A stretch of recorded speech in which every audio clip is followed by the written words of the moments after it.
सभी को नमस्ते जी। कल संध्या के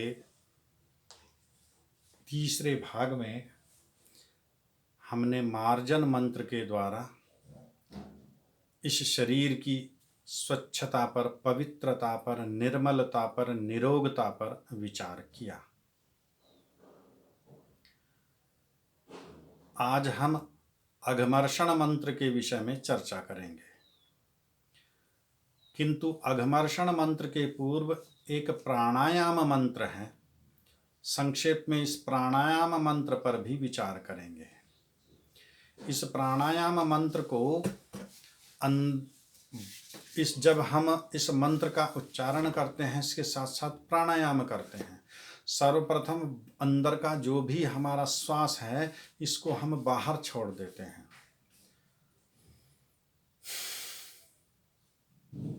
इस प्रकार बाहर श्वास छोड़ दिया और बाहर ही श्वास को रोक दिया। इस श्वास को बाहर रोक करके 2 बार इस मंत्र का मानसिक उच्चारण करते हैं। ओम भुः, ओम भुवः, ओम स्वः, ओम महः, ओम जनः, ओम तपः, ओम सत्यम। 2 बार इसका उच्चारण करने के बाद श्वास को धीरे धीरे अंदर भर लेते हैं।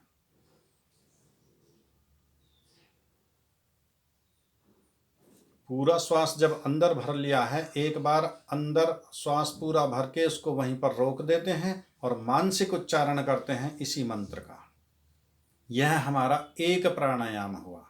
इस प्रकार के कम से कम 3 प्राणायाम करने होते हैं। इस प्राणायाम मंत्र की व्याख्या मार्जन मंत्र में की जा चुकी है। ओम भुः, हे प्राण स्वरूप परमात्मा, हे सर्वरक्षक प्राण स्वरूप परमात्मा, आप मेरे प्राणों की रक्षा कीजिए। ओम, हे सर्वरक्षक भुवः स्वरूप प्रभु, मेरे समस्त दुखों का आप निवारण कीजिए। हे सर्वरक्षक प्रभु, आप स्वयं सुख स्वरूप हो, मुझे भी आनंद प्रदान कीजिए, मुझे भी सुख प्रदान कीजिए। ओम, हे सर्वरक्षक प्रभु, आप महास्वरूप हो, अर्थात सबसे महान हो, सबसे बड़े हो। ओम जनहा, इस समस्त संसार के आप जनक हो। ओम तपः, सबको तपाने वाले हो, दंड देने वाले हो, दुष्टों को दंड देकर रुलाने वाले हो, तपाने वाले हो। ओम सत्यम, हे परमेश्वर, आप सत्य के मानने वाले, सत्य को जानने वाले, सत्य ही करने वाले हो। इसके बाद आता है अघमर्षण मंत्र। अघ कहते हैं पाप को, मर्षण कहते हैं मसलने को। इस प्रकार मसल के समाप्त कर देना। अघमर्षण मंत्रों में प्रथम एक मंत्र का अवलोकन करते हैं। इसके बाद इसके अर्थ पर विचार करेंगे। अघमर्षण मंत्र में हम अपने शरीर के अंदर किसी प्रकार का कोई दोष, किसी प्रकार का कोई पाप शरीर के द्वारा तो नहीं करते, उसका हम विचार करते हैं और इस मंत्र के द्वारा हम अपने जो होने वाले ये पाप हैं उनसे बचने का प्रयास करते हैं। आइए मंत्र का अवलोकन करते हैं। ओम ह्रीतं च सत्यं चाभिधात् तपसोऽध्यजायत ततो रात्र्यजायत ततः समुद्रो अर्णवः। यह प्रथम मंत्र पूरा हुआ। ओम परमपिता परमात्मा का निज नाम। हे सर्वरक्षक प्रभु, आपने ही ऋतम वेद ज्ञान को, च और सत्यम कार्य रूप जगत को, यह जो सृष्टि है, यह जो ब्रह्मांड है, अभिधात अपने सहज सामर्थ्य से, अपने स्वयं के सामर्थ्य से, तपसहा सामर्थ्य से, अध्यजायत उत्पन्न किया है। हे परमपिता परमात्मा, यह जो संसार में चारों वेद हैं, और इन चारों वेदों का ज्ञान है, और जो कार्य रूप जगत है, जो जो दृश्यमान जगत मैं देख रहा हूँ, यह सब आपने अपने स्वयं के सामर्थ्य से ही उत्पन्न किया है।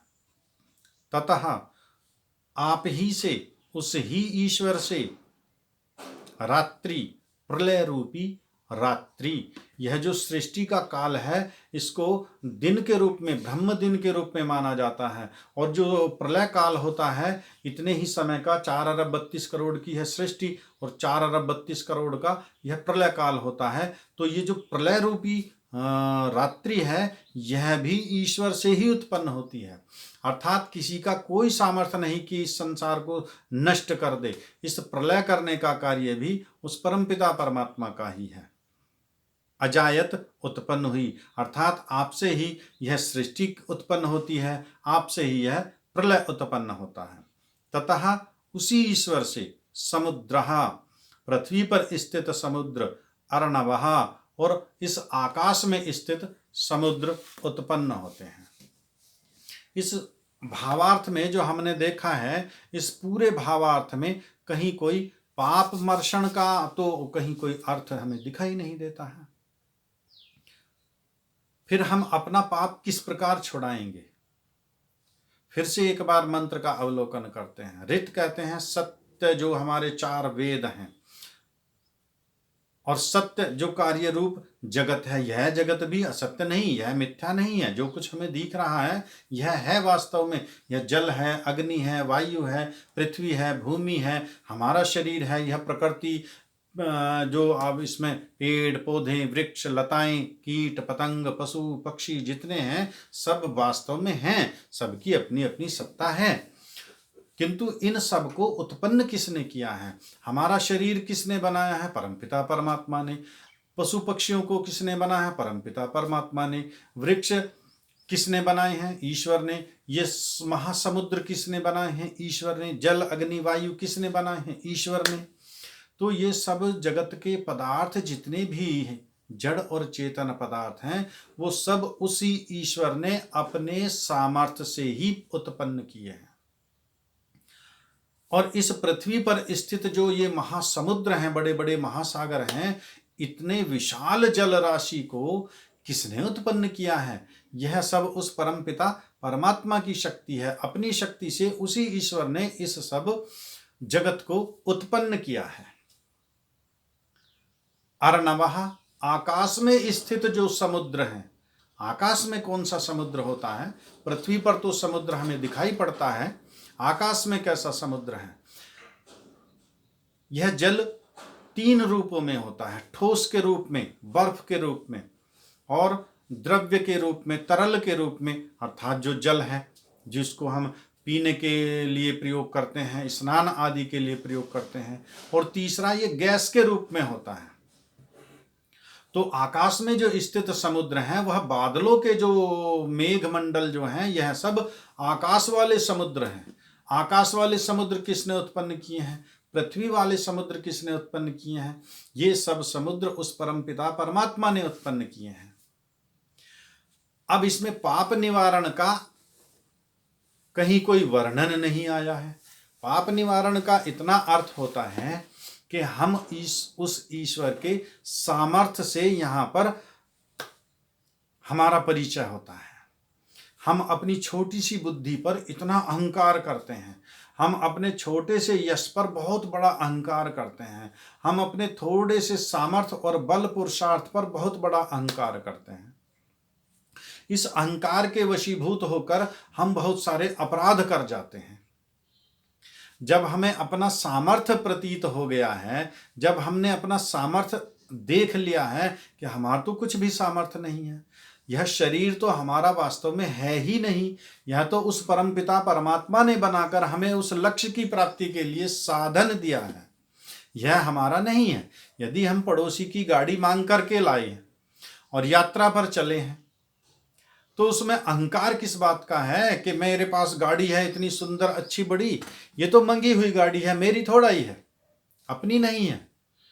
इस प्रकार यह जो शरीर है एक साधन के रूप में हमें मिला, यह तो परमपिता परमात्मा का है। जो यश और प्रसिद्धि समाज से मुझे मिली, तो उसका प्रदाता तो ईश्वर है। यह प्रसिद्धि, यह यश मेरा कहाँ है? जो धन संपदा ऐश्वर्य मुझे प्राप्त हुए हैं वह तो उस ईश्वर के हैं। ईशावास्यमिदं सर्वं यत् किंच जगत्याम जगत। इस संसार में जो कुछ भी है वह सब उस परमपिता परमात्मा का है। हमने जो कुछ लिया है इसी संसार से तो लिया है, तो हमारा कहाँ हुआ? हम इसके स्वामी नहीं हैं, वही इसका स्वामी है ईश्वर। तो हमें फिर गर्व नहीं करना है, उस पर कोई अहंकार नहीं करना है।